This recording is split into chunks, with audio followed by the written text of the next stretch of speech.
Iniciamos la grabación. Bueno, muy buenas tardes para todos. Voy a dejar de compartir la pantalla, pues para que nos veamos un poquito más grande. Eh, les cuento.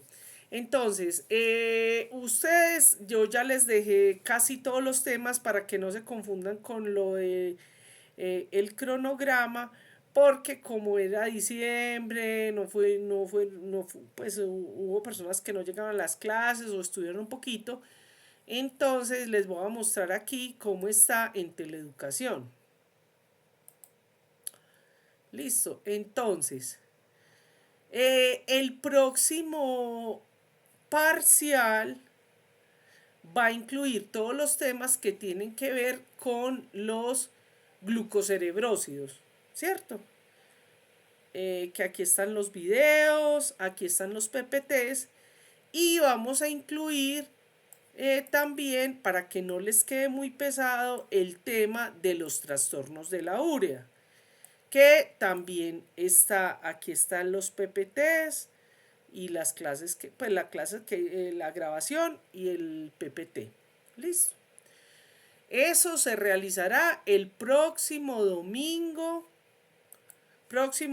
a las 4 de la tarde. ¿Por qué se cambió a las 4 de la tarde? Por solicitud de los compañeros que están en Europa, porque les estaba quedando muy pesado muy tarde. Entonces, en solidaridad con ellos. Bien. El otro punto es para el cuarto parcial. Entonces, para el cuarto parcial vamos a ir al cronograma. Entonces, esto es el tema del tercer parcial, ¿correcto? Estos de acá, que es hiperglicinemia, no sé. Profe, pero no estás presentando. Perdón. Ay, perdón. O sea que todo lo que he dicho no se ve. Ay, qué boba. Voy a repetir. Otra vez, repito otra vez. Entonces, el tema del parcial número 3 va a ser todo el tema de glucocerebrosidosis, que aquí están todas las clases, e incluye las gangliosidosis, es decir, son los lípidos, glucolípidos complejos, ¿cierto?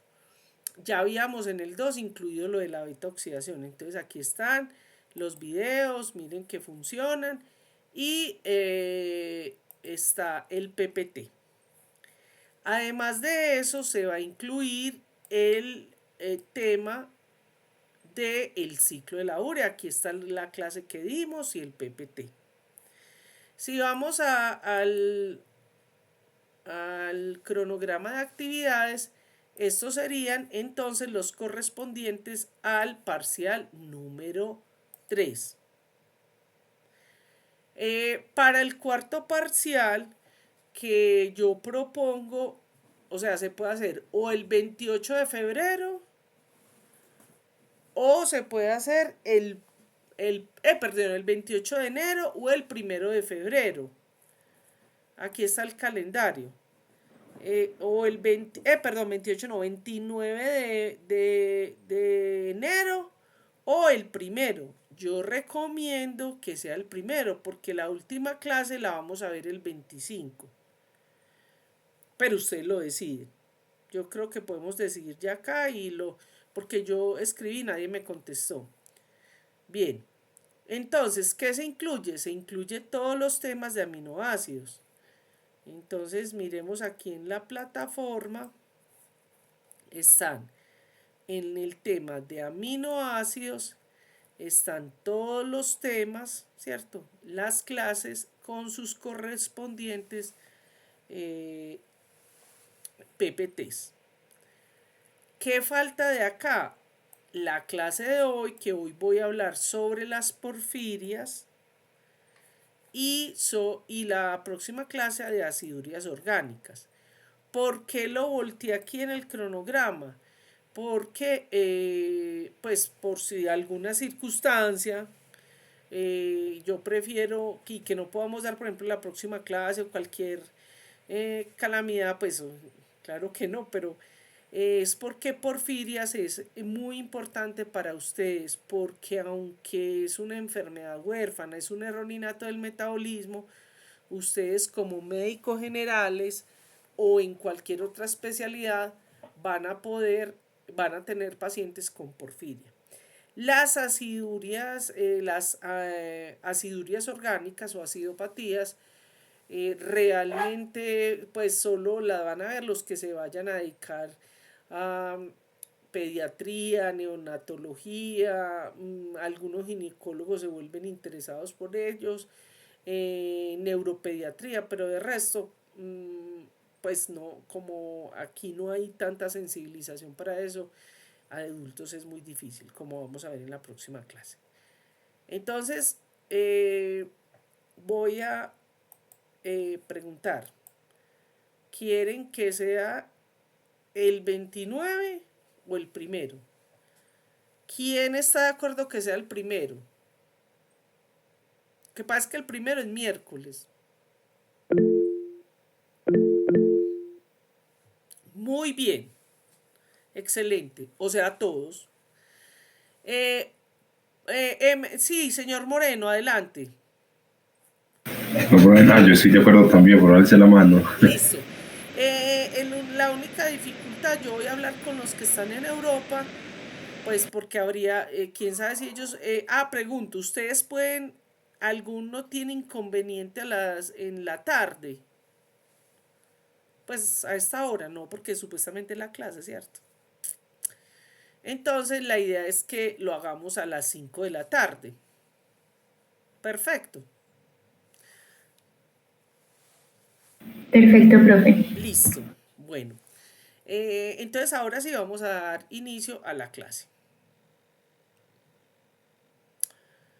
Bien. Bueno, voy a dejar de presentar mi video para que todo funcione bien.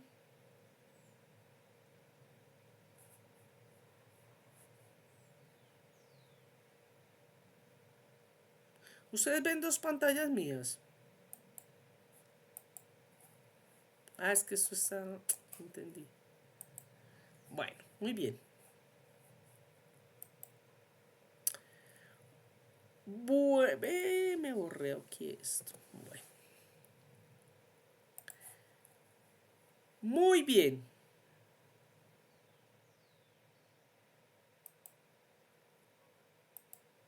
Me dicen cuando esté la pantalla completa.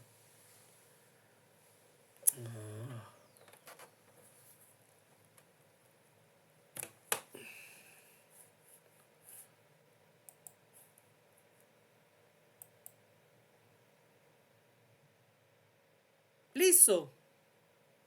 Sí, profe. Bueno, queridos, tengo el inmenso placer de darles esta clase. Esta es de las clases que más me gusta porque como ustedes saben, pues es la enfermedad huérfana y el error innato del metabolismo que más pacientes tengo. Tengo casi 300 pacientes.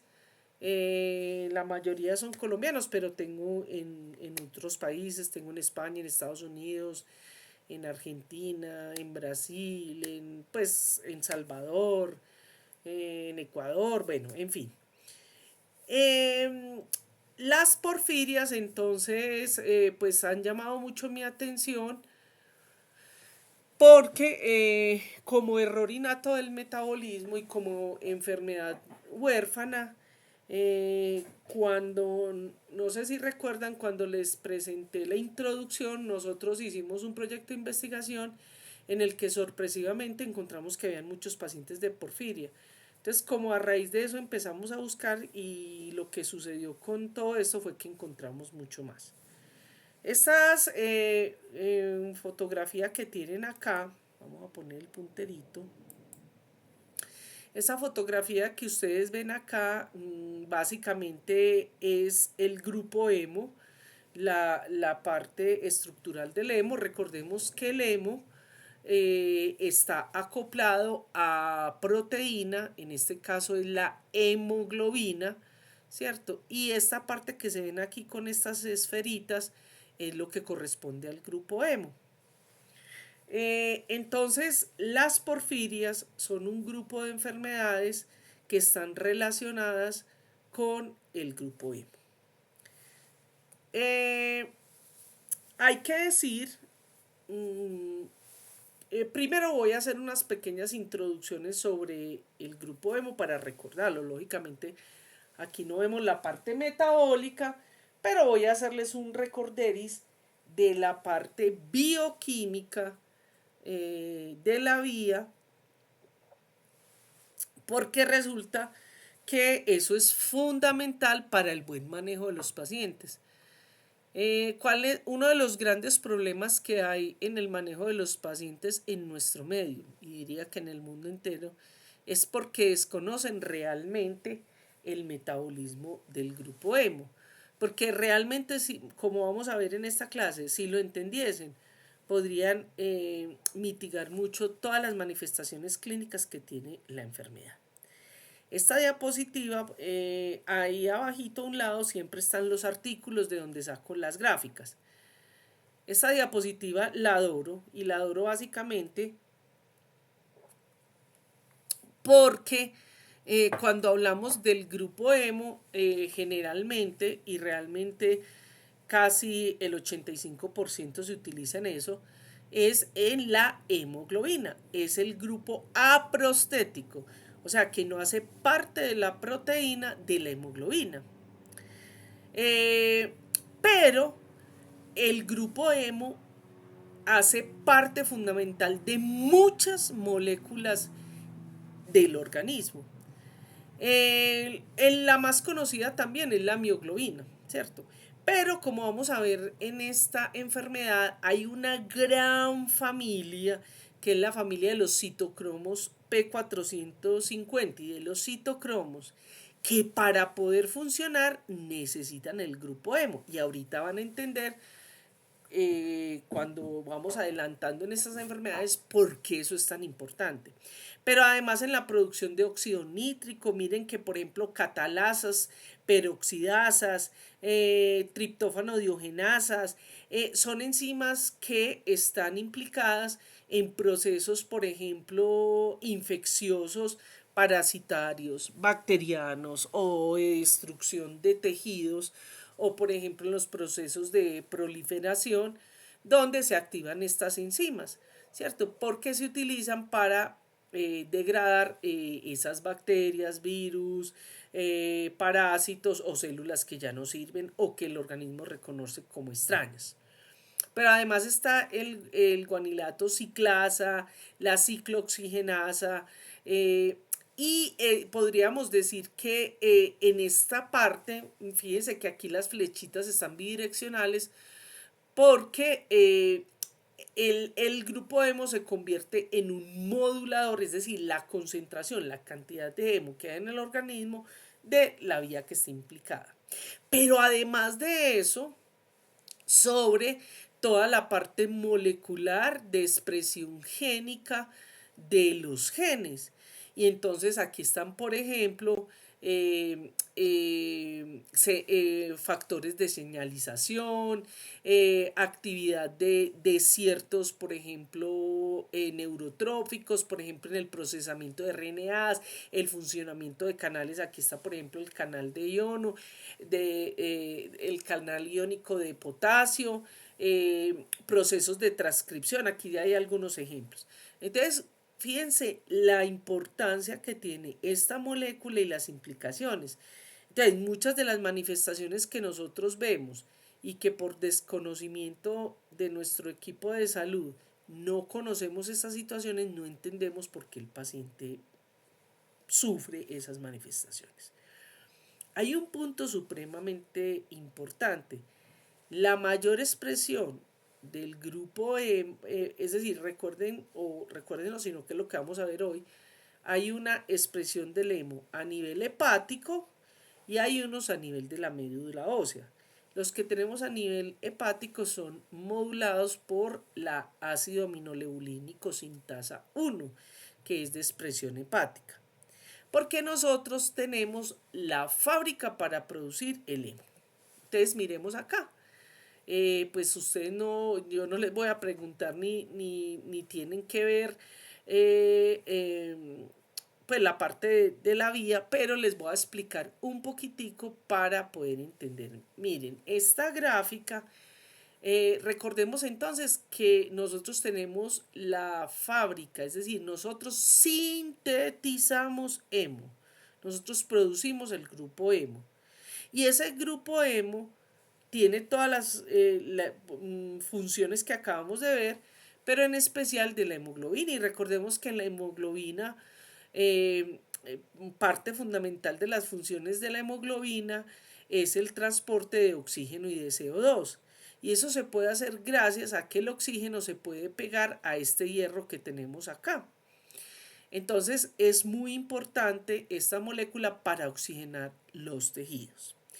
El grupo hemo se produce a partir de sustratos como son la glicina y el succinil coenzima A. Esos son los dos sustratos de los cuales son los precursores.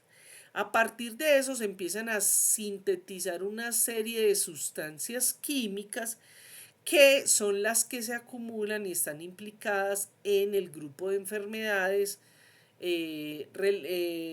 genéticas que tienen que ver con el grupo hemo, que son las porfirias. Pero ahorita les detallo algo. Entonces, ¿qué sucede? Que aquí ustedes ven, les voy a decodificar varios aspectos de esta gráfica. Por un lado están las enzimas, ¿cierto? Que son estas que están en estos cajoncitos.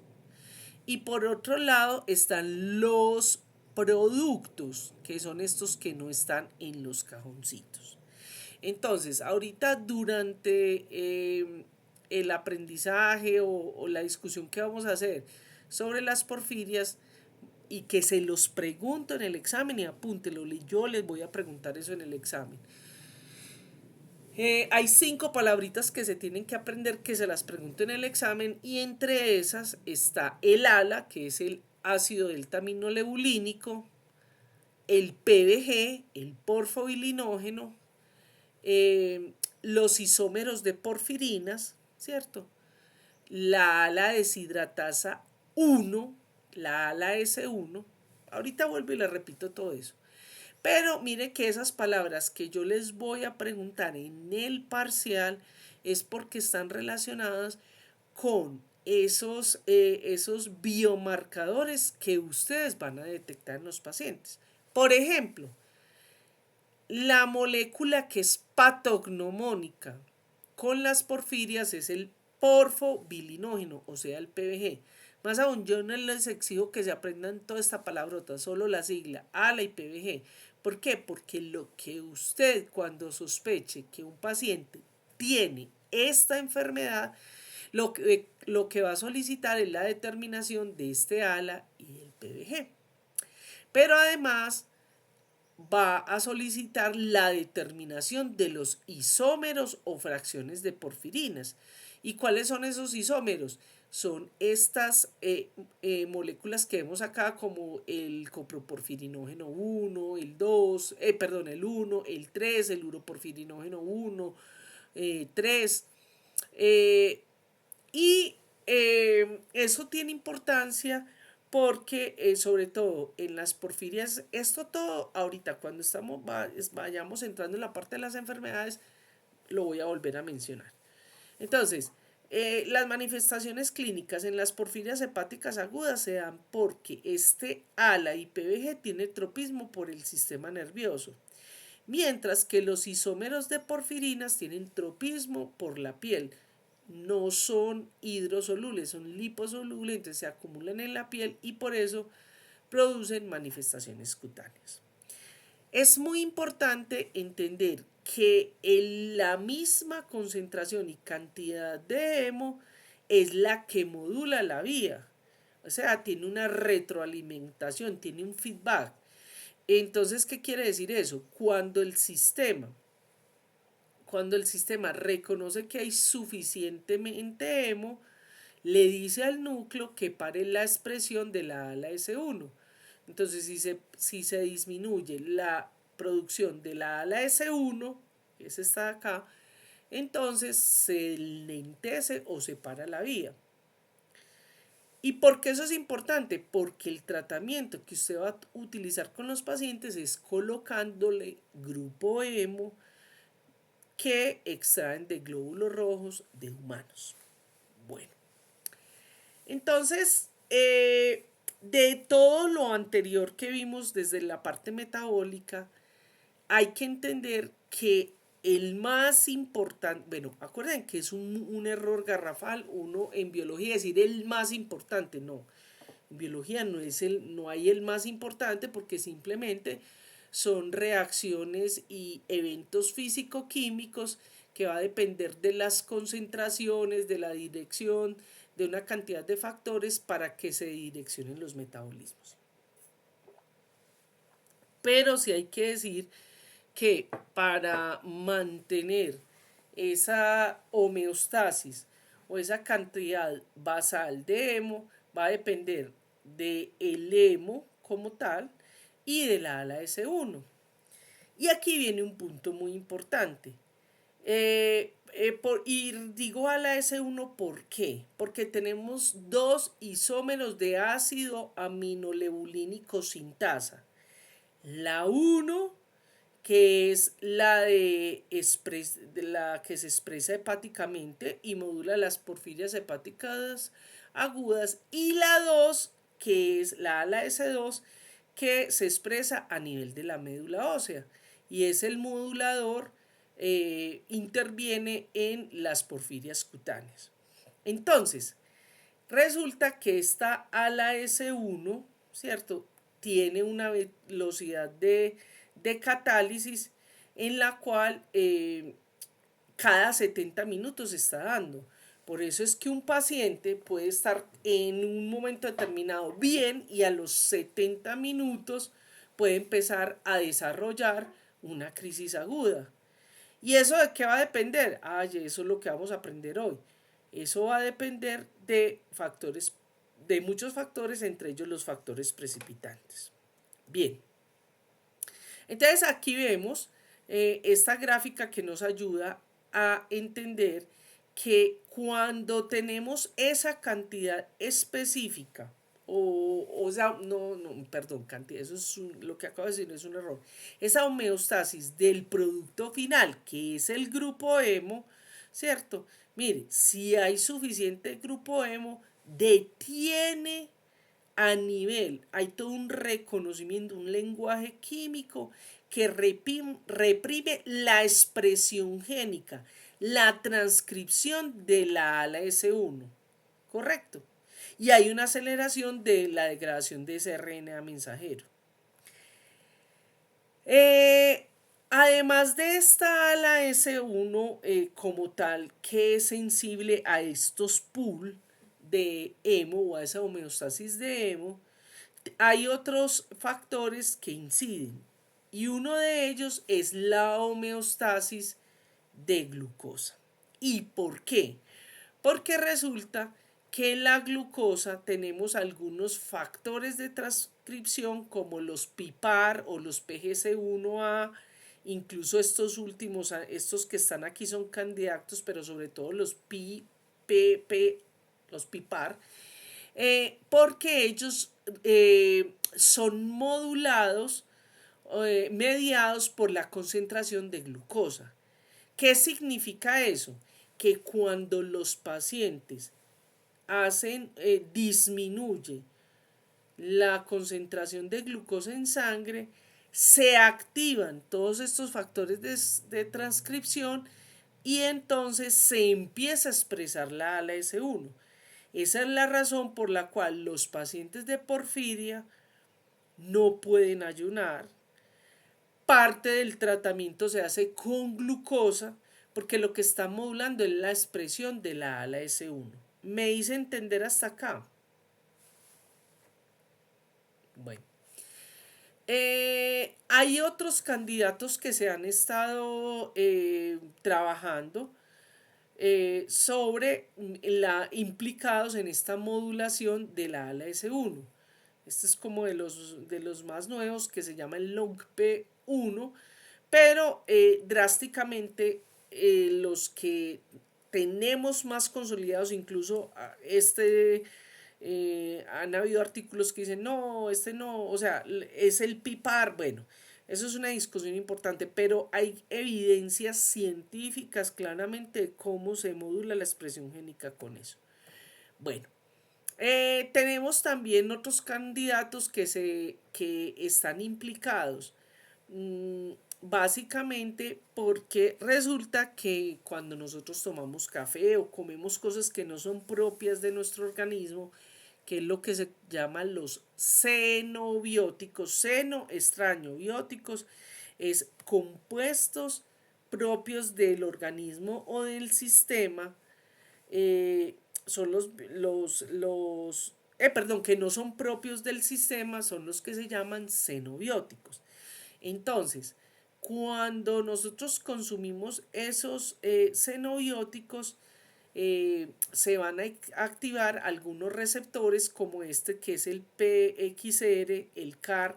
Ojo, les estoy informando esto, pero este detalle molecular no se los voy a preguntar en el examen, ¿correcto? Pero es para que a ustedes les quede esta información. Entonces, o sea, si bien no es directamente al gen, la modulación por el gen de la ácido aminolebulínico sintasa 1, sino por los xenobióticos que están. ¿Y qué hacen eso? Que hacen que se active la transcripción de este gen. Entonces, en resumen y conclusión de eso, la ALAS1 va a controlar, es la enzima, de todas las enzimas que hay, es la enzima que va a controlar el flujo o la producción de grupo hemo. Y como el recambio, es decir, por el funcionamiento de esta enzima, la vida media de esta enzima es cada 70 minutos, eso es lo que modula o hace la heterogeneidad de las manifestaciones clínicas de nuestros pacientes. Tenemos y sabemos que, como vimos ahora, la función o la relación, esta sincronización que hay entre el ALAS1 y la familia de los citocromos P450 es debido a que este citocromo P450 necesita para su funcionamiento el hemo. Entonces, si se activan y se gastan estos citocromos, se gasta el hemo. Y si que se gasta el hemo, se disminuye la concentración y le dice entonces al núcleo que produzca más ALS1 porque se necesita grupo hemo. Entonces, por eso están sincrónicos. Esta es una tabla que es muy clásica. Este es un artículo clásico. Esos artículos se los dejé ahí en la plataforma, ¿cierto? Donde nos están mostrando cómo es la modulación. Aquí ya vimos entonces que es la ALAS1, pero en el caso de la ALAS2, que es para las cutáneas a nivel de la médula ósea. Y eso va a estar implicado tanto de la acción de la ALAS2, pero sobre todo es por la cantidad, la concentración de hierro y además de eso, de la acción de otras enzimas como la hemooxigenasa. Muy bien. Perdón muchachos, pero he tenido gripita. Entonces, bueno, eso es lo que les acabo de decir, que directamente no es el ALA2 el que interfiere como lo hace la ALAS1, sino que son los pools de hierro y la homoxigenasa. Tenemos, hay una cosa muy interesante con respecto a que eso tiene que ver con las porfirias cutáneas. Igualmente esto no se los voy a preguntar en el examen, pero son factores que están relacionados con la hipoxia. Por eso estos pacientes, cuando, por ejemplo, los pacientes con porfirias cutáneas, cuando ellos tienen una infección viral, cuando tienen un proceso proliferativo, un trauma, ¿cierto? Estos factores que tienen que ver con la hipoxia por la proliferación de las líneas celulares, por ejemplo, cuando en la parte inmunológica, cuando se están defendiendo de una virosis o de una infección bacteriana, entonces se activan estos moduladores. Y eso hace que se induzca entonces la producción de ALA-S2. Bueno, y de otro lado, como les dije, la disponibilidad de hierro, ¿cierto? De hecho, vamos a ver que una de las terapias, porque ellos tienen exceso de hierro, entonces una de las terapias y de los manejos que se le hace a los pacientes con porfirias hepáticas, con porfirias cutáneas es la flebotomía, es decir, les quitamos un poquito de sangre para ayudarles con esos depósitos de hierro. Bien, esta gráfica la adoro chicos, es ilustrativa, yo no les pregunto nada.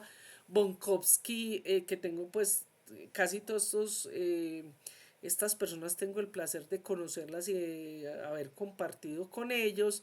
Esto es muy importante porque este es Bonkowski, yo diría que es de las personas que más sabe toda la parte bioquímica de las porfirias, una de las personas del mundo que más sabe. Pero fíjense ustedes, miren este dibujo tan ilustrativo, fíjense que esto está representando una célula, esto está representando el núcleo y vemos, y ojo con esto que es muy importante, por favor, para que cambien ustedes que van a ser las nuevas generaciones.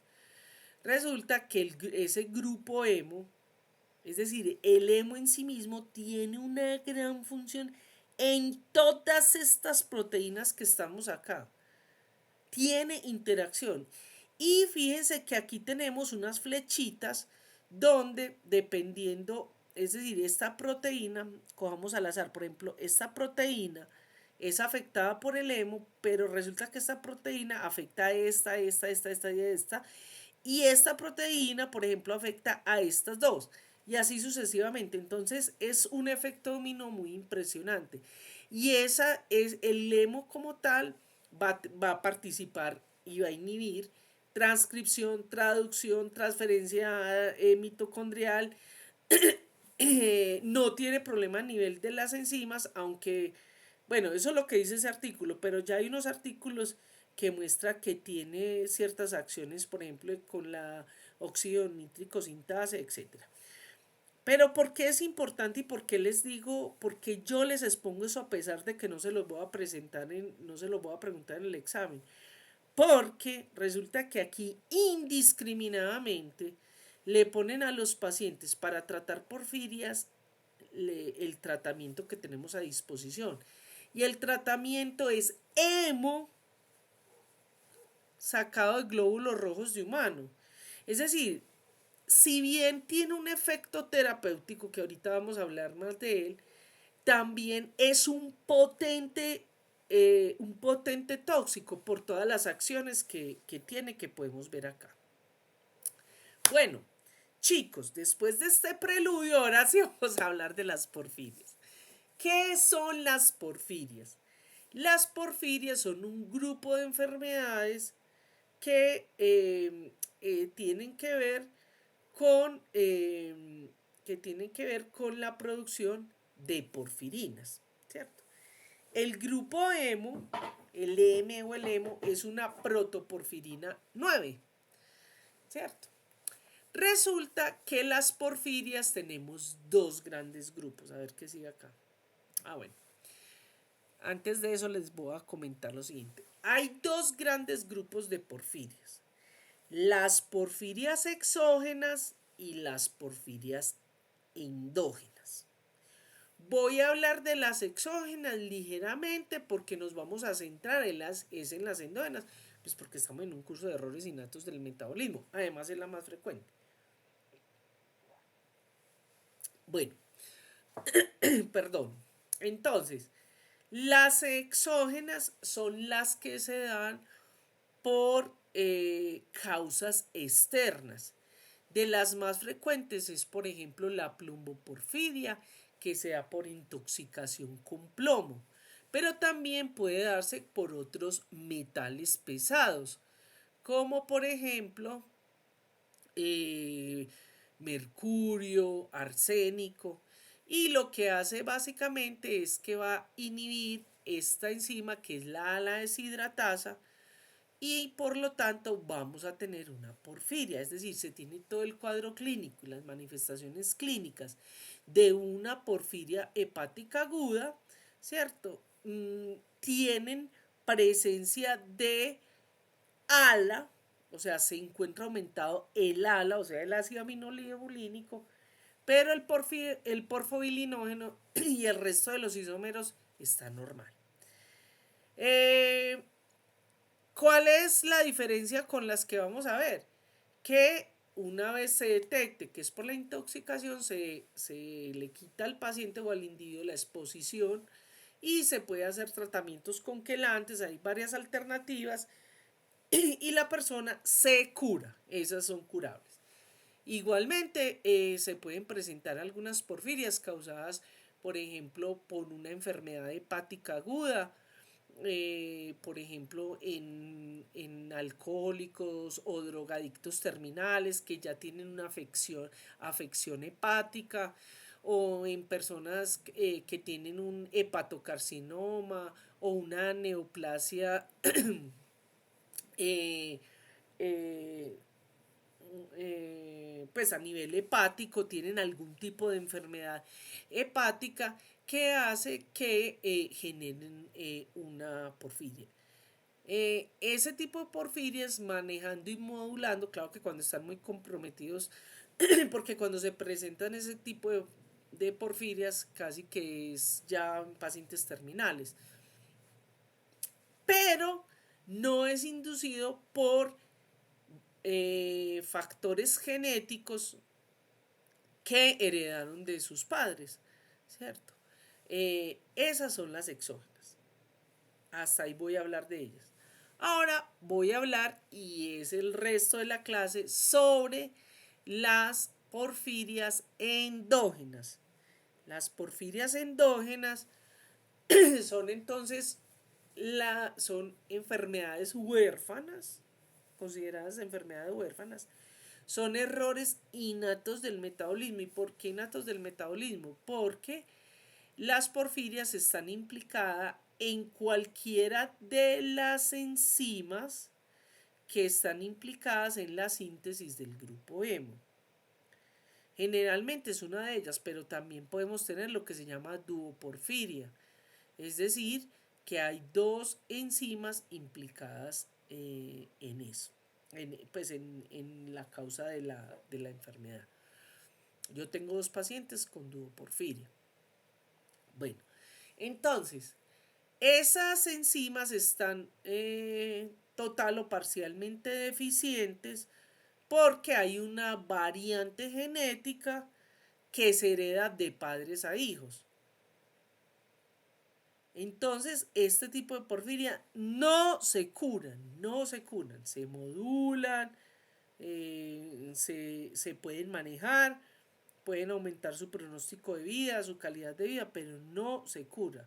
Es decir, la característica genética está y hay un porcentaje para heredarlo a las nuevas descendencias. Ahora, puede existir lo que se llaman mutaciones o variantes genéticas de nuevo.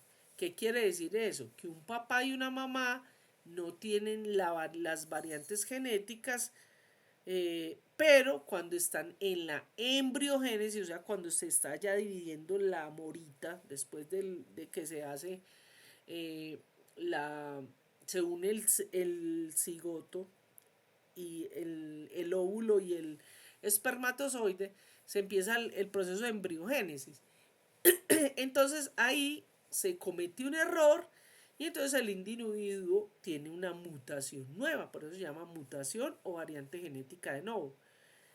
Pero a partir de ese individuo, los descendientes de él pueden heredar la enfermedad. Bien. Otra cosa que es muy importante, y dependiendo dónde lo estudien, algunas de estas enfermedades, de las 8 enfermedades, implicadas en las porfirias son consideradas mitocondriales. ¿Por qué? Porque la expresión y la expresión no, la acción es a nivel mitocondrial. Y tenemos otras enzimas que funcionan a nivel citoplasmático. Por eso es que en algunos textos se incluyen las porfirias como mitocondriales. Pero no es del todo correcto porque tenemos algunas enzimas que son citoplasmáticas. Entonces, esas porfirias decimos son un grupo heterogéneo. ¿Por qué heterogéneo? Porque si bien hay manifestaciones que en muchos pacientes se dan, no todos es igual. Por ejemplo, las porfirias hepáticas agudas, vamos a ver que el 80% de los pacientes tienen dolor abdominal. Pero tenemos pacientes que se han ido a cuidados intensivos, han entrado en coma y no han tenido dolor abdominal. Entonces es muy heterogéneo. ¿Y eso de qué va a depender? Es una de las preguntas que ustedes me hacen. Eso va a depender de la mutación o variante genética que esté implicada y de los factores precipitantes que ya los vamos a ir entendiendo. Entonces, ¿qué es lo que causa? ¿Cuál es la fisiopatología de la enfermedad? ¿Qué es lo que la causa? ¿Qué es lo que causa todos estos dolores abdominales del sistema nervioso? Todas estas manifestaciones cutáneas, eritrodoncia, lesiones bulosas, hipertricosis, hiperpigmentación. ¿Qué es lo que hace? Pues que esas manifestaciones, todas las manifestaciones clínicas, lo pregunto en el examen, apúntelo, lo que produce esas manifestaciones clínicas son la acumulación de los precursores y de los isómeros de porfirina. ¿Y cuáles son los precursores o la materia prima para esas porfirinas? El ALA y el PBG. ¿Y cuáles son los isómeros de porfirinas? Esos isómeros, y se llaman isómeros, iso parecido, mero unidad, porque son unidades que se parecen al producto final, que es la protoporfirina 9, ¿cierto? Pertenece al grupo de las porfirinas, ¿cierto? Pero no es el producto final, pero se llama isómeros o fracciones de porfirinas. ¿Y por qué usted tiene que saber eso como médico? Porque es que usted tiene que solicitar eso para poder hacer el diagnóstico. ¿Vale? Ahora, ¿qué es lo que provoca que haya esa acumulación o producción de ALA, de PBG y de los isómeros de porfirinas? Pues la variante genética que hace que una de las enzimas esté deficiente. Es decir, imagínense ustedes una fábrica donde hay varios departamentos de la fábrica donde se van haciendo las diferentes partes del producto final y uno de los trabajadores está perezoso o está enfermo. Entonces se produce la enfermedad. Aquí tenemos entonces, estos son lo que va a causar este ALA y el PBG, ácido aminolebulínico. Y porfobilinógeno, no se tienen que aprender todo esto, que se aprendan estas dos palabritas. Tienen tropismo por el sistema nervioso. Hay una cosita que se me olvidó mencionarles, no sé si tengo un dibujito, creo que me voy a tener que volver con respecto a los isómeros 1 y 2. Porque resulta que en la vía, espérate, yo miro si lo tengo. No lo traje, no lo tengo. Pero les explico aquí con esta grafiquita. Resulta que aquí en este punto, es decir, no, este está como muy difícil para ustedes, a ver. Hagamos con este que está más elemental. Bueno, resulta que para que se produzca el porfobilinógeno, ¿cierto? Se unen dos ALA y se produce el porfobilinógeno, que es esta casita, también se llama monopirrol de porfirina, porque químicamente este es un pirrol. Dos alas hacen un pirrol. Resulta que lo que se va a formar o el producto final va a ser un anillo tetrapirrólico. 1, 2, 3, 4. Tetrapirrólico, eso es una porfirina. Una porfirina es un anillo tetrapirrólico.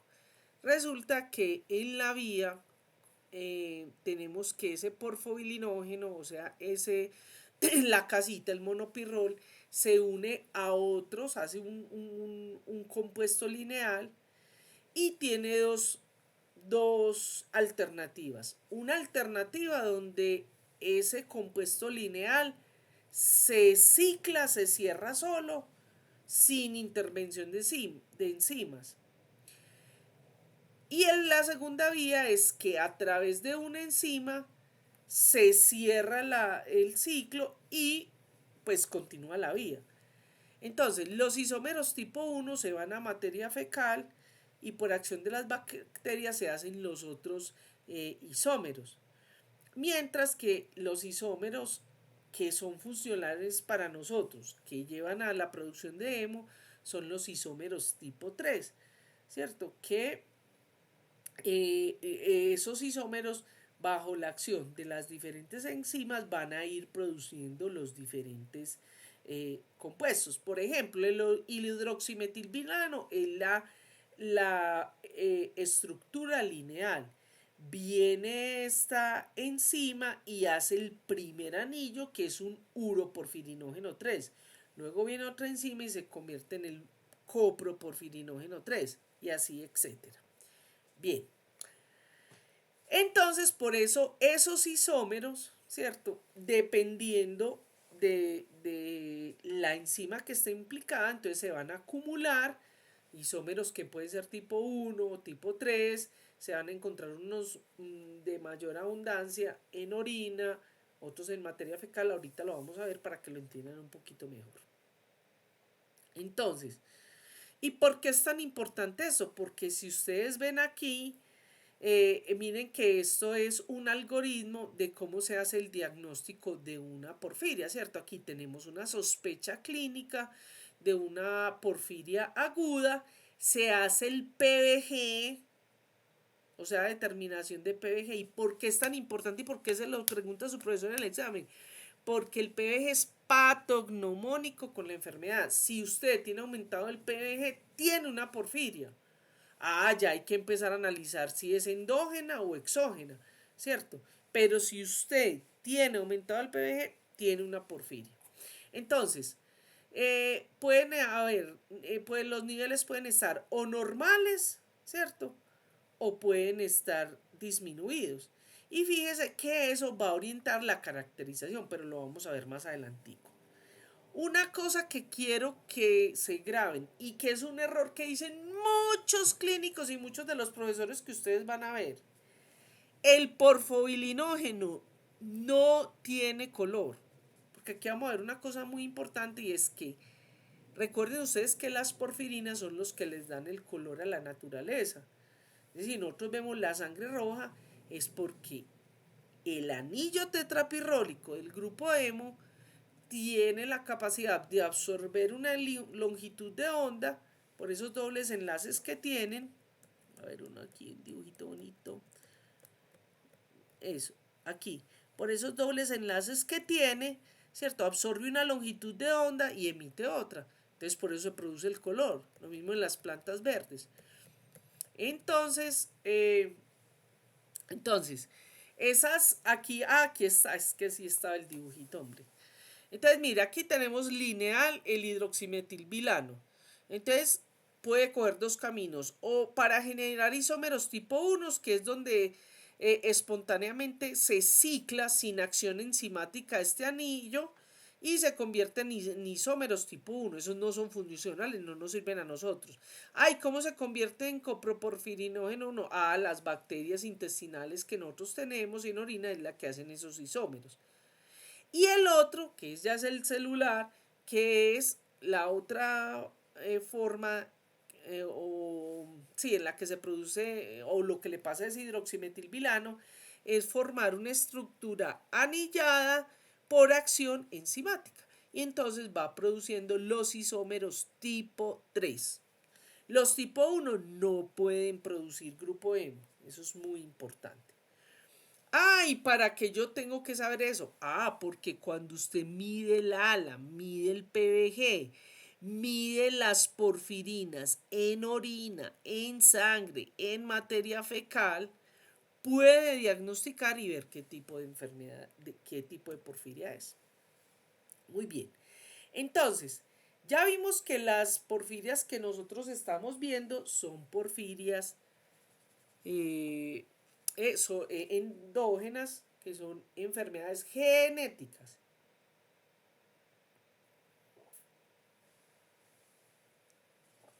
Son enfermedades genéticas.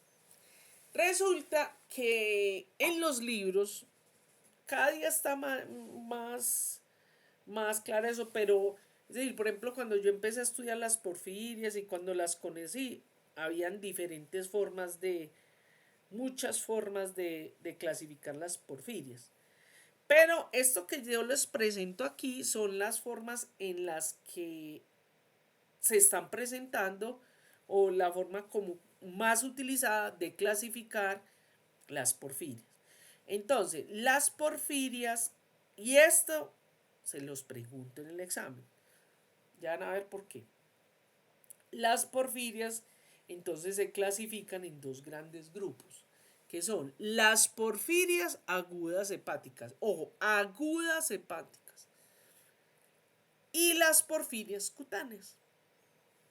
Bueno, fíjense ustedes, antes de seguir voy a hablarles sobre otro tipo de clasificación que ustedes pueden escuchar.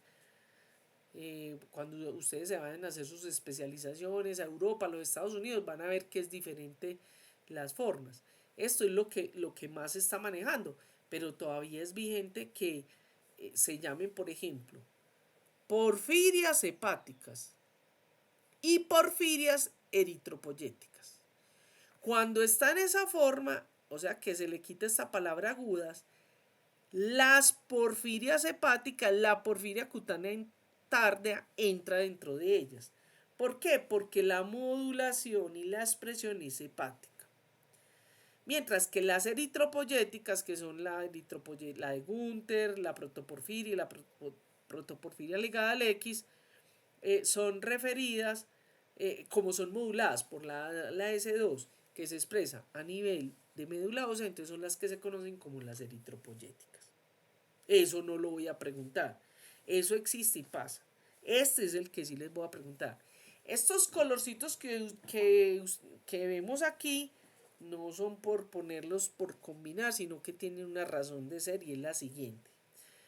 Resulta que también hay otro tipo de clasificación en lo que se llaman las porfirias hepáticas, las porfirias mixtas y las porfirias eritropoyéticas. Eso es antiguo, eso es muy antiguo, pero todavía hay gente que lo usa. ¿Por qué? Porque resulta que las porfirias agudas hepáticas son las que tienen manifestaciones del sistema nervioso y por lo tanto crean crisis agudas. Y son hepáticas porque son moduladas hepáticamente. Ahora, resulta que hay unas que son mixtas, como es la coproporfiria hereditaria y la variegata, porque además de producir manifestaciones del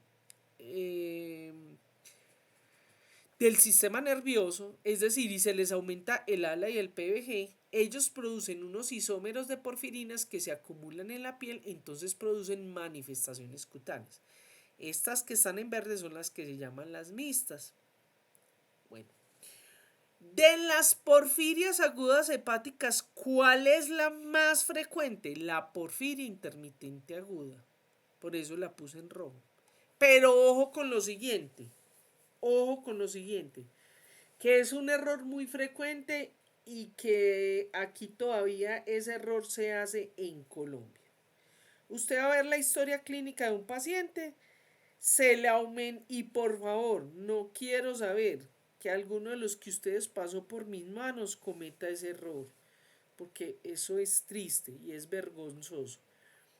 Entonces, ¿qué pasa? llega un paciente, se le aumenta el ALA y el PVG, y entonces el clínico, el médico, dice, diagnóstico porfiria intermitente aguda.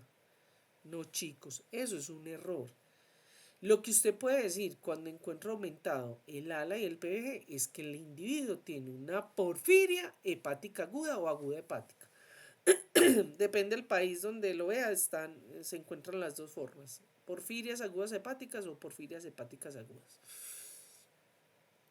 Usted no puede decir que es intermitente aguda, porque para usted poder decir que es intermitente aguda necesitaría otros paraclínicos como el barrido fluorométrico que le da el pico patognomónico de la porfiria intermitente aguda, o la medición de la actividad enzimática, o la determinación de la variante genética implicada en la enzima que es la porfobilinógeno desaminasa. Listo. Entonces no cometan ese error. Otra de las cosas que quiero resaltar que ya les había dicho aquí es que la deficiencia de ALA deshidratasa es muy rara. De hecho, yo no conozco pacientes con ALA deshidratasa. Yo tengo sospecha de 2 pacientes míos porque nunca han tenido PVG. Siempre tienen el ALA, pero nunca el PVG. Sin embargo, como aquí se cometen tantos errores en el manejo de las muestras y otra cantidad de cosas, pues está en la incógnita, pero esa paciente nunca ha tenido porfobilinógeno y siempre ha tenido ALA, porque cuando la deficiencia es de ALA deshidratasa, se produce solo aumento del ALA, ¿cierto? Fíjense ustedes que el resto de porfirias hepáticas agudas o hepáticas, porque también la cutánea, son de herencia autosómica dominante. Y eso es muy importante, chicos, porque con cualquiera de los alelos que se herede o del padre o de la madre se puede sufrir la enfermedad, ¿cierto? A diferencia de la recesiva, que recuerden que necesitamos alelo o variante genética del padre y de la madre para que se presente la enfermedad, sea en forma homocigota o heterocigota. Bien. En las porfirias cutáneas, por el contrario, no hay manifestaciones del sistema nervioso, sino que las manifestaciones o son sistémicas por el acúmulo de hierro o son cutáneas por el acúmulo de isómeros de porfirinas en la piel, como vamos a ver más adelante. Tenemos 2 que son autosómica recesiva y una ligada al X. Bien. Vamos a empezar a hablar de las características de las porfirias hepáticas agudas. Voy a mirar el relojito. Chicos, llevamos como 50 minutos. ¿Quieren que hagamos un descansito?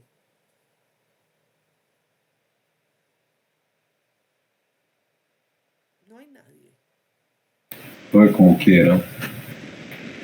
Sí, porque hagamos 2 descansitos. Porque es larguito el tema. ¿Listo? Listo. Vamos a hacer 5 minuticos o 10. 10. 10 minuticos, son las y 5, o sea, las y 15. Vale.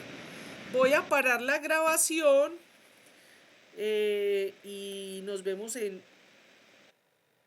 Ay, vení.